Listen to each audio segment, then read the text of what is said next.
Hello and welcome back to another episode of Beyond the To-Do List. I'm your host, Eric Fisher, and this is the show where I talk to the people behind the productivity. This week I'm excited to share with you a conversation I had with Ryan Jenkins and Stephen Van Cohen.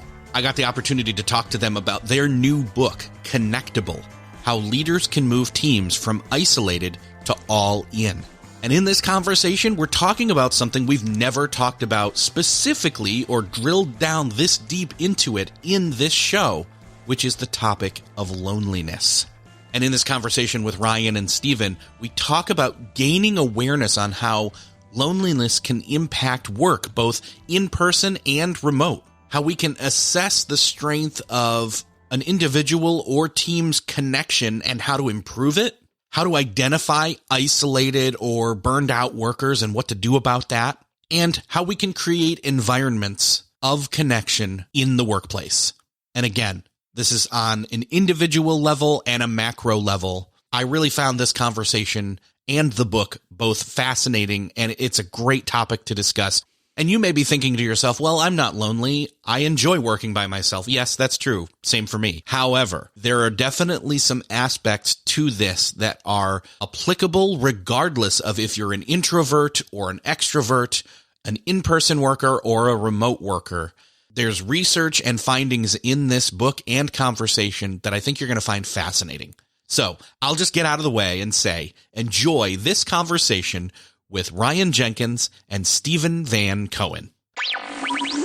Well, this week, it is my privilege to welcome to the show Ryan Jenkins and Stephen Van Cohen. Ryan, Stephen, welcome to the show. Thanks for having us. Yeah, thanks, Eric. Super excited to have two people at once on the show. People that have been listening for a long time may realize that that is actually pretty few and far between. I think the last time it happened, it was actually a married couple talking about streaking, and no, it's not what you think.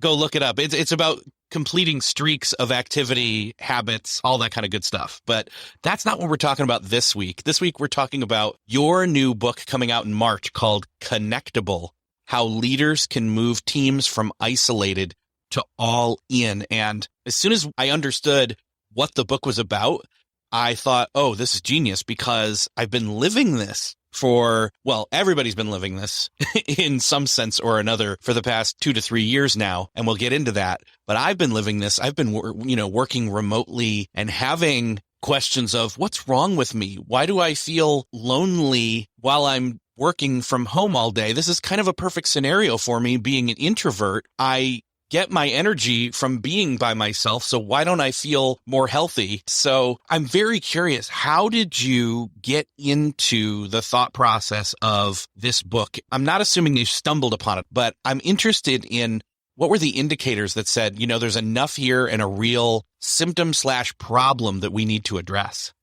Yeah, back in 2019, we were studying Generation Z, the youngest generation entering the workforce. And we discovered that they're the loneliest generation by a lot. They were experiencing loneliness. And we thought, gosh, that's really troubling. And could we help them? What can we do to lean into this and figure this out? So we began trying to unpack loneliness and figure out what we could do and if workplace would be a solution to help unify folks and create more belonging. And then the pandemic happened, and we brought all this loneliness research to our clients thinking, I don't think humans are ready to talk about loneliness just yet. And we were floored by the appetite that the market had, and everyone wanted to talk about loneliness. So if there's one silver lining in all this, certainly COVID has pulled the curtain back, and folks are finally ready to talk about loneliness. And so that kicked off our really in-depth research where we surveyed over 2,000 global workers on how they're experiencing loneliness. And no longer is it just Gen Z that's experiencing loneliness. We're all lonely. In fact, 72% of global workers say they experience it at least monthly. And Gen Z still seems to be the loneliest by not that much. And so, yeah, Eric, your situation and what many folks are experiencing, you're not alone in that. And that's something that's, loneliness was increasing before the pandemic, but certainly the pandemic put a big spotlight on loneliness.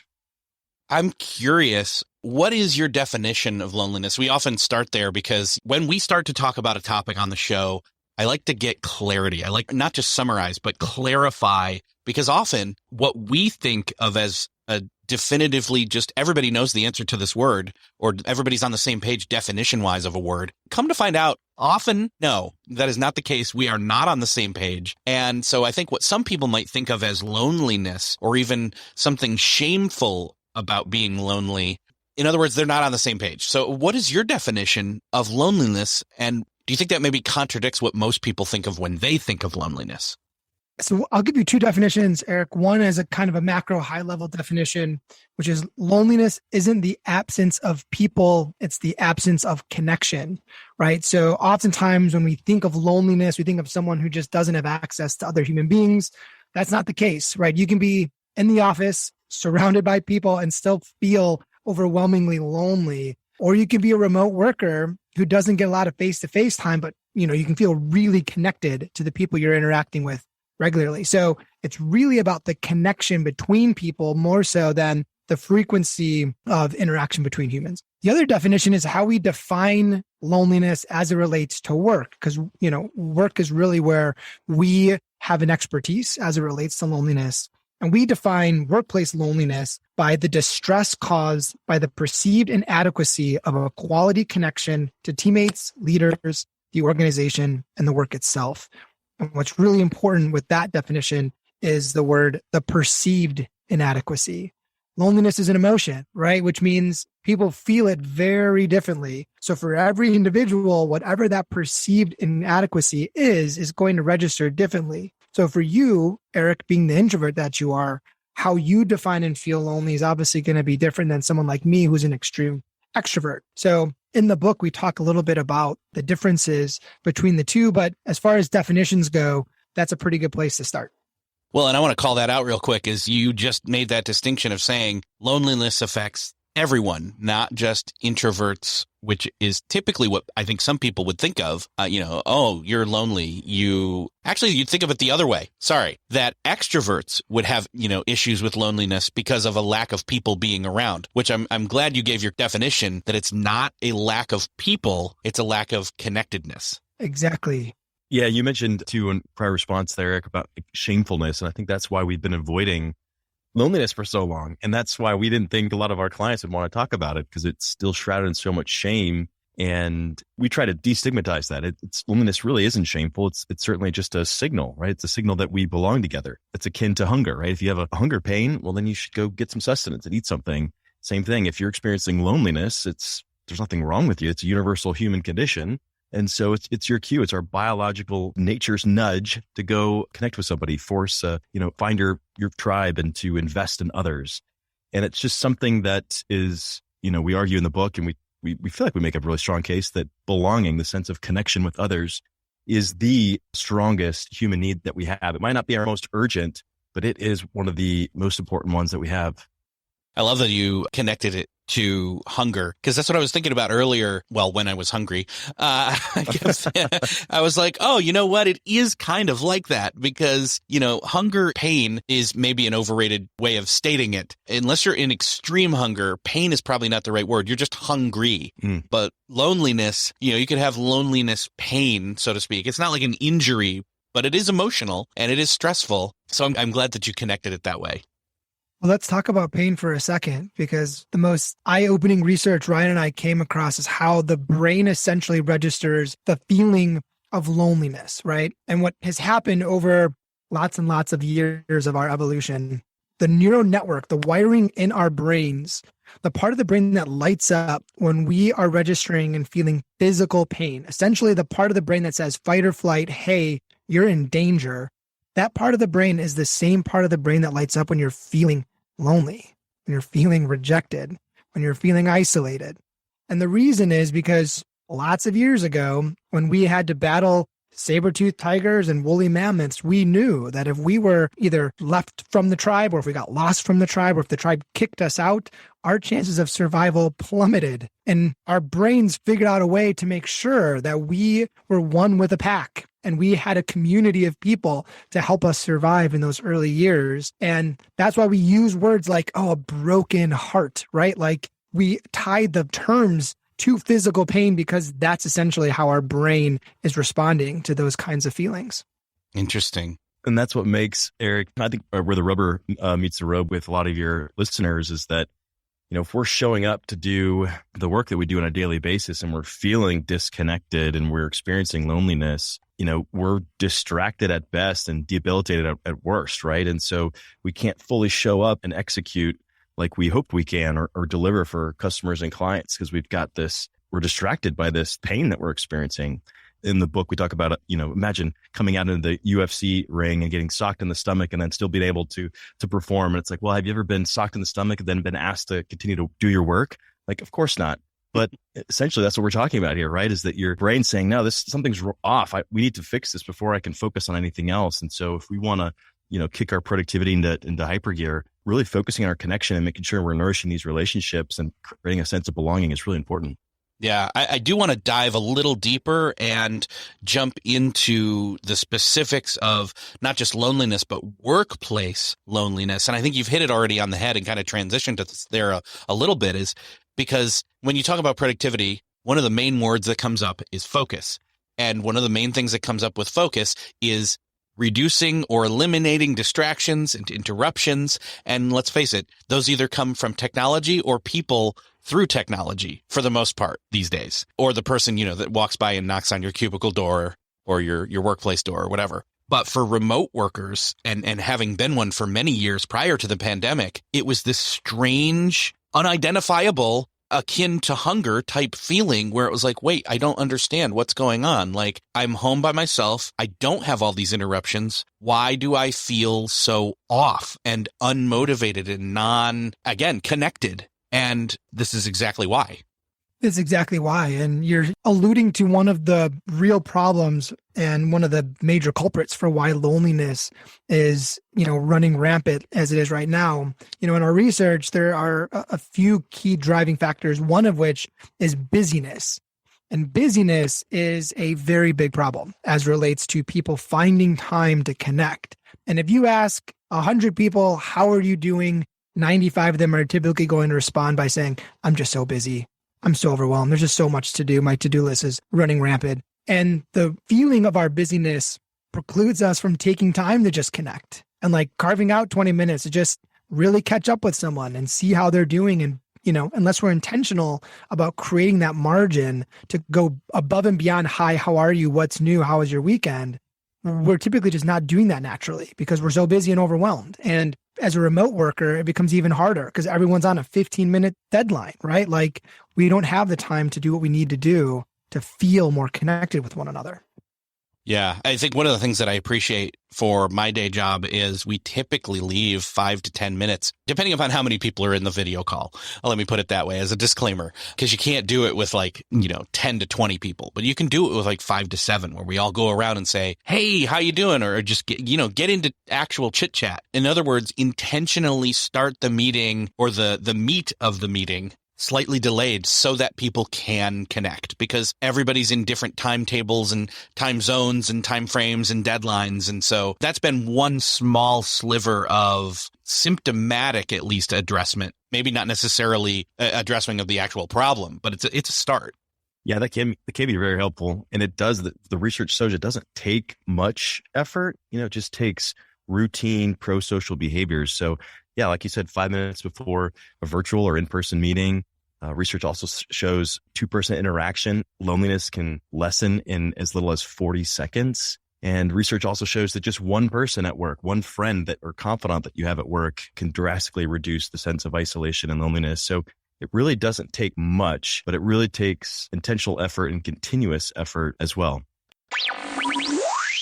I know that you've got a ton of research in the book. I'm curious, is there anything, in terms of the everyday workplace loneliness affecting productivity on a small or even on a large scale in terms of business? Yeah, some of the major statistics are quite alarming. And it goes back to what Ryan said, right? If you're feeling lonely, oftentimes you're distracted at best and debilitated at worst. So some of the research that we've uncovered show that people who feel lonely, they're 7 times more likely to be disengaged. They're 5 times more likely to miss work. And they're twice as likely to think about quitting their current employer. And BetterUp did this really amazing data study a couple of years ago. And their data looked specifically at the importance of belonging and just like team productivity and cohesion for teams that have belonging and teams that don't. And as you can imagine, some of those statistics are also pretty insane. So 56% of people who feel like they belong on a team, it boosts that team's performance by 56%. Recruitment goes up. I mean, our research shows that if people are feeling connected, if they feel included and they feel a sense of belonging, it's good for well-being and physical health and mental and emotional well-being. It helps with retention, engagement, and performance. So all very important reasons for why this isn't just a soft topic, but a dire one. Yeah, totally. I mean, when you've got shocking statistics like that, it's like, it's hard to see the forest for the trees sometimes, but when you can gain clarity on something like this, especially from a leadership perspective, I don't want to discount here. We're talking kind of on an individual basis. And, I want to think about it in terms of a collective or even from a managerial perspective. The subtitle for the book is How Leaders Can Move Teams from Isolated to All In. And I want to kind of shift into that space right now and just say, like, look, as far as being aware of the problem, that's one thing. And there's definitely a lot more awareness of this that has to be brought about. And that's what I think and hope the book will do for people. But part two is being aware is not just enough. You've got to be able to start doing something about it. And I think some people may, let's say, balk at, okay, one, I don't know if I believe that it's even an issue, but two, now you want me to do what to fix it? How do you consult with leaders and get them, one, to the stage of awareness / two, to the stage of action? Yeah, it's a good point. And we've actually experienced a different reaction as we're sharing it in the books out there for many, a lot of advanced copies, and we get responses from leaders. And as we do keynotes and workshops with clients, when we're, talking specifically and directly to leaders, the response we get is this actually feels empowering because it just takes me. Like, I don't have to go, convince executives. I don't have to completely overhaul a company culture. I don't have to do all these, like, it just takes me and just some simple pro-social behaviors like we talked about earlier. So actually folks are finding it very empowering. And so it's just arming folks with just enough of things, enough tools, enough awareness to start making subtle changes. And as we know with, in life in general, it takes consistency and nourishing. And we created a framework and it's a circle. And so you got to constantly work these relationships and be focused on this topic because your well-being, humans' well-being, we like to attach it or use the metaphor like it's a battery. And we don't just connect once with someone and our battery's charged forever.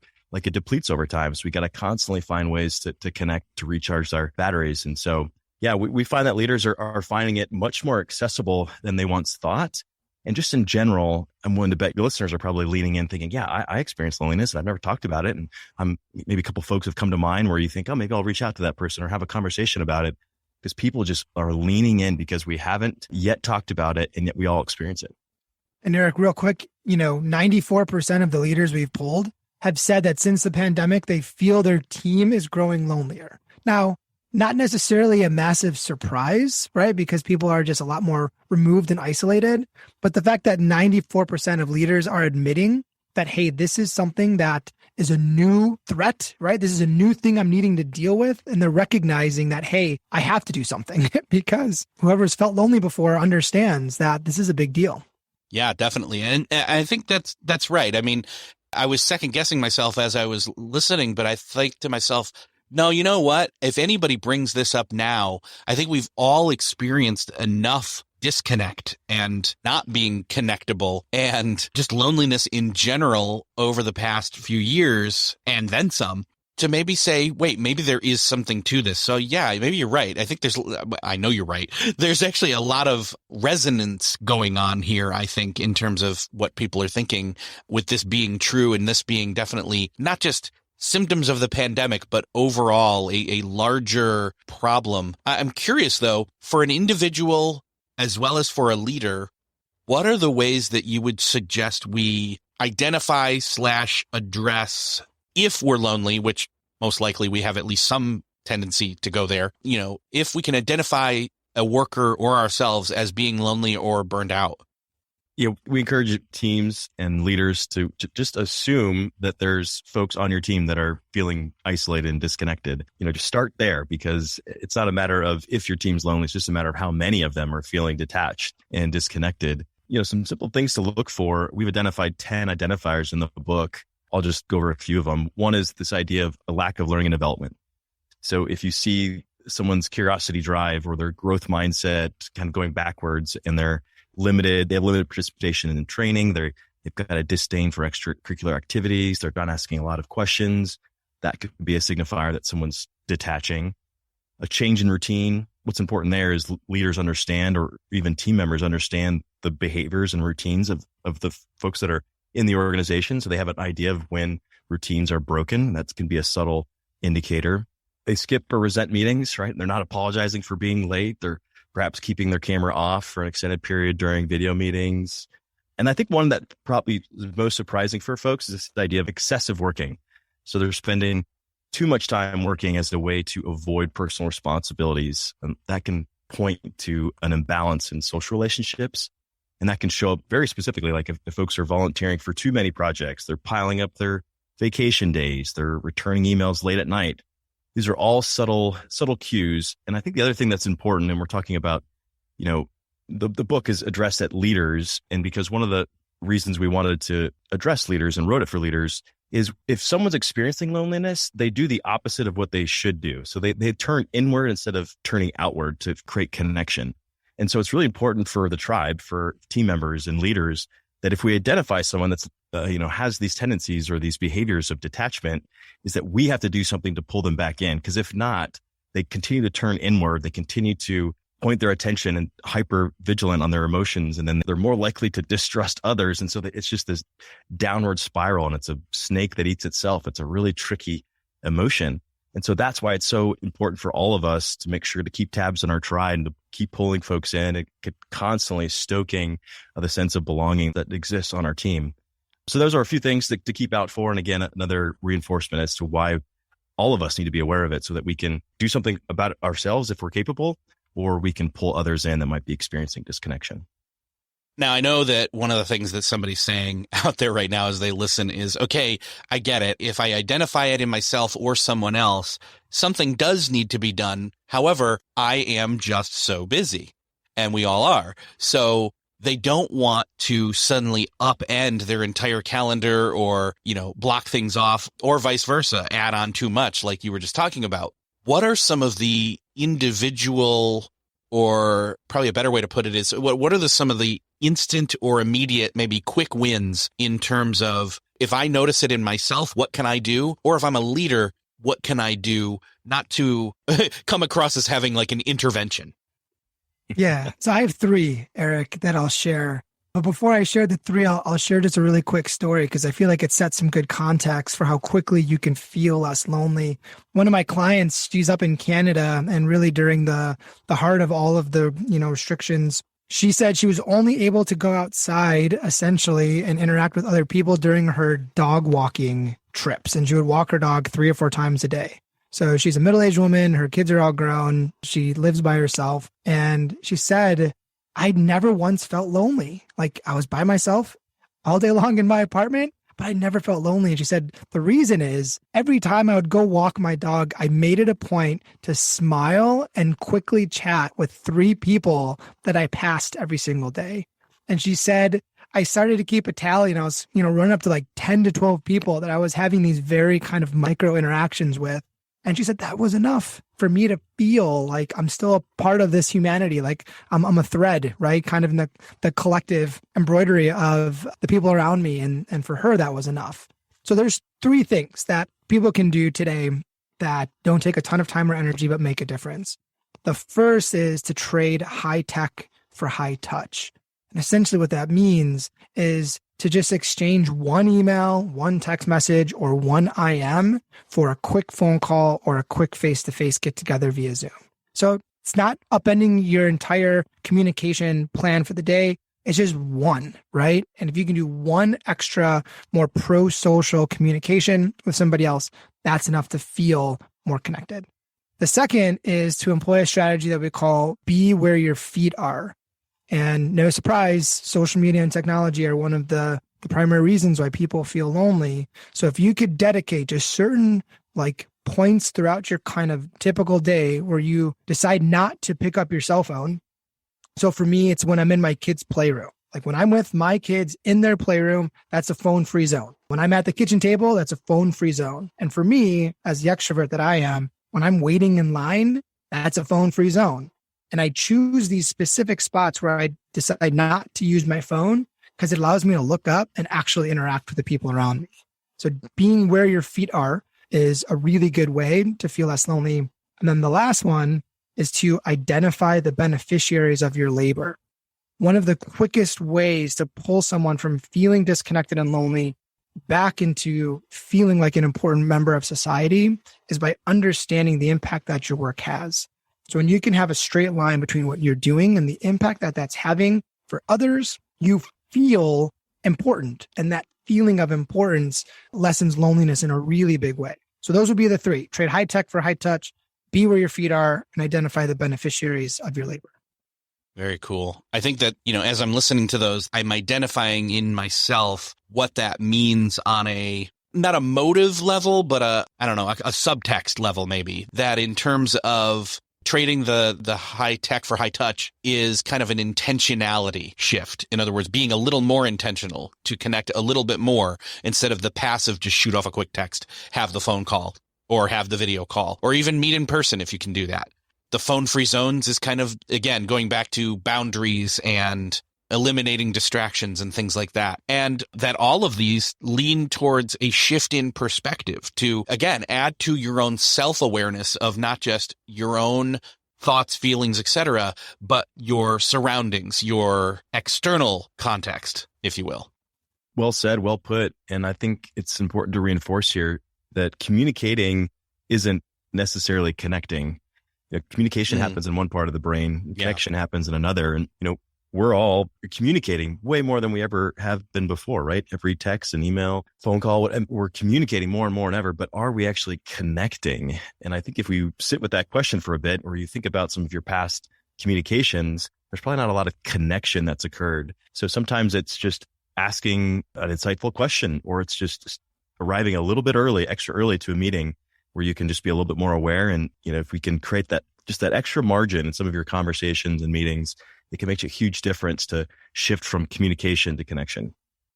I also jump to, some of the people who've been thinking, okay, so we sent everybody home, we went full remote, and now we want to start bringing people back. And they might see this as, well, this is why we've got to do it because of this. What's your perspective on that in terms of all in person or all remote or hybrid? Is there a way for all three of those different scenarios to work in terms of addressing loneliness? My position is what matters most is the level of connection within the team, right? Because we said earlier, you could be all together in person, but that doesn't necessarily mean people are feeling like they're included and they're valued and they're appreciated and they have the level of trust that they need, right? Just being together face to face, it's helpful, but that alone doesn't move the needle. So as leaders are thinking through what is our best strategy and how do we make sure that we are doing our best for our employees to give them the work kind of life balance that they need in order to thrive, but allow us to continue to make sure that, we're getting the best out of each other. So looking at the connection level, I think is really important. What about for you, Ryan? Yeah, I think Steve's right. Like it doesn't necessarily matter like where we are. It's really about the connection. And we've talked about some of the connections that you can make and strengthen just in digital environments. So hybrid and remote are here to stay. And, some organizations are going to adopt it, others aren't. Here's what I think we need to pause though, and be a little bit more intentional about the plan that we put together as we decide whether we go back in the office or not. In some of the research that Steve and I unpacked and we rolled out in the book, it was really fascinating that time and time again, people would always, before they would engage in a survey or research, they'd always say that they would be, they thought to themselves that they would be more happy or more engaged or have a better experience if they did not engage with others. That seemed to be very consistent across the board. So we think that we'll be less happy if we don't spark up a conversation with a stranger on a train, or we'll be less happy if we view that as an interruption. But then the research, and when folks are surveyed afterwards, they always have the most positive experience when they're connecting with others, whether they're introvert or extrovert. And so what I think might be happening is I think that we're choosing convenience over connection, right? Remote work is the convenient option because it's easier, it works, it's convenient because there's no commute. And so are we choosing that as convenience and then we're leaving connection hanging in the wind? Maybe, maybe not. But I think more and more of us need to kind of pause and think, where might we be able to trade convenience for more connection? Because we do it all the time. If we visit an ATM or mobile banking or meal delivery or Uber, these are all instances where we're choosing convenience over connection. And it's fine. I mean, technologies, it's making our lives better, but we have to be vigilant about making sure to know when to engage with humanity with all this new margin that we've been given when we're enacting all these new technologies that are in our life. So that's the big question mark that needs to sit with folks as they plan this stuff out is, are we just going this direction because it's convenient, or do we really need to intentionally build in some more connection points? Because that's a big question to unpack. And I hope that made sense. It does. And I think that one of the things I'm questioning here is, what I hear you saying is that, again, it goes to that, if we're going to go against convenience, we need to be a little bit more intentional. It's kind of like, oh, well, I can, if I just have that quick question with that one person, I don't need to have like a 5 to 10 minute actual conversation with them, whether it's voice or video. I can shoot them a Slack message. And often that is the answer. Let's just be honest, because we are all that busy. However, to address this issue of loneliness, it can't always be that simple, pat, just go ask the question. Again, you actually almost have to go into the inconvenience of relationships, which means navigating them and scheduling them and being intentional. In other words, think of it as date night with a spouse.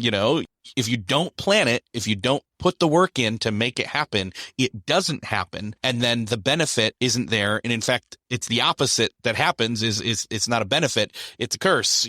You end up getting less connected and so on. And there's a really good analogy that helps wrap this all up, Eric, because I agree with you 100%. And the analogy comes from Margaret Heffernan. She says, when you think about an organization in this context of a building, she says, what matters isn't just the bricks, but the mortar. It's what happens in between the bricks that essentially allows a building to be strong. And when we think about that, she calls it social construct, right? But it's this, or she calls it social capital. But it's essentially how much social capital do we have? And how strong is the mortar? And are we paying attention to the cracks in that mortar? Because if you don't have something strong in between each brick, you don't have a building, right? And I love the way that kind of resonates in my brain as I'm thinking about this idea of trading connection for convenience. Very cool. So in terms of teams, though, is it the leader of the team's job to be on top of everybody's loneliness status or health? Or does it mutually go around the team for each and every one of us to be involved or invested in the team's health altogether, cumulatively? Yeah, I mean, leaders go first. That's what they do, right? They go ahead of the pack and they pull in a preferred future to their team. But certainly if that leader isn't going first, then a team member can step up and monitor and be vocal. So I think it's on all of us. We say in the book that, your team is only as unified as its loneliest member. And so, identify who that person is and make subtle strides to make that work. And certainly we're not asking folks to be therapists or psychologists. We're just asking, to be part of humanity and really understanding that we're better together. And what are some subtle things we can be doing? And for leaders, if your team's on the bus, you've been entrusted with these people. We believe it's the responsibility of the leader to supplement and support their well-being while on the bus. They can't control what happens off the bus, outside of work. But in that moment, there's some accountability that leaders can show up and really deliver for folks. And, it's the healthiest organizations that we've identified. They have this balance between high performance and employee well-being. And so it's that balance. It's not focusing too much on high performance and leaving the well-being. That's an unhealthy and unbalanced organization. But we also don't cater to all the whims and all the needs and wants of an employee and not care about the high performance. So it's this balancing act. And we give a lot of tools in the book, but we've built a lot of other resources that can empower leaders, and really any leader, an individual that wants to be a leader, give them the tools to be able to identify and assess the strength of connections that exists on a team. I wonder, an example of something that I saw happen that I experienced myself was last week, actually, where it was a normal meeting time and we were told ahead of time, we're not doing our normal meeting. We're going to do a fun thing. And I'm like, okay. So, and part of me, most people, I mean, I don't know how anybody else feels, but I think some people will identify with how I felt, which was, oh no, what's this fun, air quotes, fun thing going to be? Because it's a work related fun thing. I'm excited to say that I was not just pleasantly, but like ecstatically surprised at how well it went. We broke up into teams and we did trivia and then came back and graded it. And it was like bragging rights and all this kind of fun stuff. And it was completely virtual, but it did a lot for my mood and everybody else's in that Zoom call.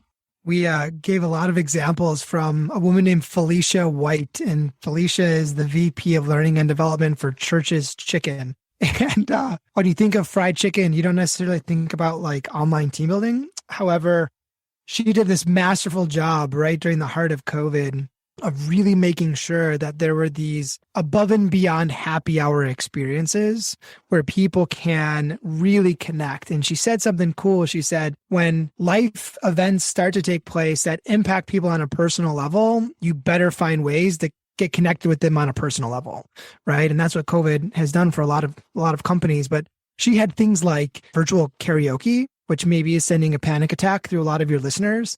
But for those who were bold enough to get on camera and do karaoke, she said it was awesome. They had, show and tell where people would, essentially show an important item, just like we did as we were 6-year-olds, and explain why that was such an important relic for us. And she just had these really cool ways to do things that allow people to feel, empowered and to feel like, hey, these people are interested in me. They're wanting to know more about my life. And like you said, Eric, it wasn't like a half day offsite. It wasn't this super taxing thing, but it was enough to get us to feel like, okay, that was cool. I feel good about myself. That's awesome. I love hearing other ideas and stories and different ways of addressing this, whether it's from a team perspective or actually, let's go there on an individual perspective. Say you notice it, say you resonate, you're listening and you say, no, this is me to a T. I am either an extrovert or an introvert, but either way, I know that I am more lonely than I should be. Obviously, we talked about, shifting in perspective and having boundaries and being more intentional. Is there anything else in terms of a small scale building block type habitual practice that we can do to build in more connectedness, even if we don't have a lot of connectedness in our personal life per se, in immediate physical space, whether we have, roommates or family or whatever that we live with, we may have friends and we may see them periodically, but what else is there, in terms of just our overall health when it comes to this? So how about Ryan? I share a first one and then you can share a second one. Yeah, sounds good. So one of the best strategies for individuals out there is to simply ask for advice. Now, there's something really magical that happens when you ask somebody for advice, right? Like it makes them feel amazing. Like who doesn't want to be asked for advice? So it could be something as simple as a very elementary problem, but that's kind of the gateway to getting into a conversation with someone who's very eagerly going to give you time and going to feel really good about helping you through whatever decision you're needing to make. So it's, essentially like, hey, Eric, I've been thinking about XYZ. If you were me, what would you do? Right? Like that one question is enough for two people to have a meaningful exchange. And it allows that other person to lean into what you're asking from them, because who doesn't want to be an advice giver? So that would be one strategy that has been working really well with our clients. And then I'd like to say too, our goal with this is to reduce loneliness at all costs, right? We're trying to help people give resources and quantify it and all that. And one of the resources we have is a loneliness self-assessment. So it's 10 questions. It's research driven. It's empirically validated to assess how lonely you are. And so it's completely free. If folks go to lesslonely.com, they can find that. And along with that, we provide all these other tactics and tips that Steve and I are sharing, so folks can access that. And another strategy that we share in that is to express gratitude. Gratitude's been proven to lessen loneliness because it's you thinking outside of yourself, right? When we're lonely, we tend to go inward. So if you can, draft a gratitude email to somebody or send a text, write a letter, call somebody and express one thing that you're grateful for in that person. One other tip that just came to mind, that I'll share as well. And that is to scroll down memory lane. So scroll through your phone, your photos on your phone, go 1 month back or 1 year back. And on that day, find a picture that you're with and text that photo to somebody. And then just say a few words about that memory that you have with someone. Not only will that lessen your loneliness, but that'll actually lessen loneliness or create more connection with that other person as well. So those are 3 simple ways to subtly move the needle. And again, it doesn't take much. We just got to be intentional about it. Very cool. Yeah, those are all great tips. And I'm really encouraged, one, to see what a difference the book is going to make for the workspace at large, but also on an individual level for those that are literally remote workers by themselves all day long with maybe just a dog home with them and go take those dog walks and do those intentional things.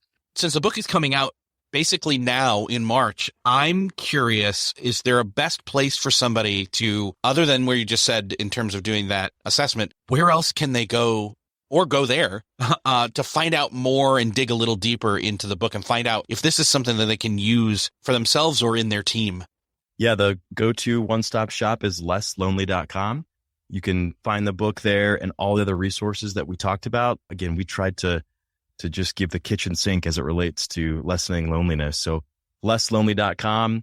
Steve and I are also really active on social. So you can follow us anywhere on @RyanandSteven. Again, that's @RyanandSteven. We even created a TikTok account. We're not dancing, but we're sharing a lot of tips there. So find us anywhere. And the book should be available anywhere you get books as well. So if you want to support a local bookstore, by all means. Yes, definitely. Call your local bookstore, have them order it for you. Then they'll let you know when it's there. Just go pick it up. Go have a conversation with the bookstore owner. You'll be less lonely as well. So, Ryan, Stephen, this has been great talking with you. I'm glad to have connected with you, and I can't wait to see what more research you do in this field. And it's pretty typical when there's somebody that comes out with a book that I really like. It's the step in their evolution in terms of the writing. So stuff before, stuff to come. In other words, I can't wait to see what you do next, and can't wait to have you back. Thanks, Eric. Thanks, Eric. Well, that's another podcast crossed off your listening to-do list. I hope that you enjoyed this conversation with Ryan Jenkins and Stephen Van Cohen, and I hope that you enjoyed talking about loneliness. As awkward as that might sound for me to say, I know it feels a little awkward for me to say, but I think this is a topic we definitely need to be talking about. In fact, I, in an inadvertent way, had already been addressing this a little bit way back in, I believe, 2016 time frame, when a friend of mine and I would do what we would call a productivity pub crawl, where we would go from coffee shop to coffee shop throughout the course of a day, co-working in public. Now, that may have been a little bit difficult in recent times with restrictions and different things, but there was definitely a symptom that we were addressing by doing that, which is the lack of connection, whether that's to other team members virtually or otherwise, or just personal connection. I know it's partly why I like to go get out of the house, even when remote working, in order to be around other people. But again, even in this conversation, we address that just being around other people doesn't necessarily fix that. To a certain extent, it does for me, just a little bit. It at least feels a little bit less isolated, but it doesn't necessarily feel like it fixes the connection issue. And I'm starting to address that, especially as I've been thinking about this topic since recording with Ryan and Stephen. I think this is a great topic. If you enjoyed this conversation, I'd love for you to do me the favor of sharing this episode if you found it helpful. Think of somebody that you know needs to hear this conversation and share it with them. Hit that share button in the podcast player app of choice you're listening to this in, or you can hit the share button over on the show notes at beyondthetodolist.com. Thank you again for sharing. Thanks for listening, and I will see you next episode.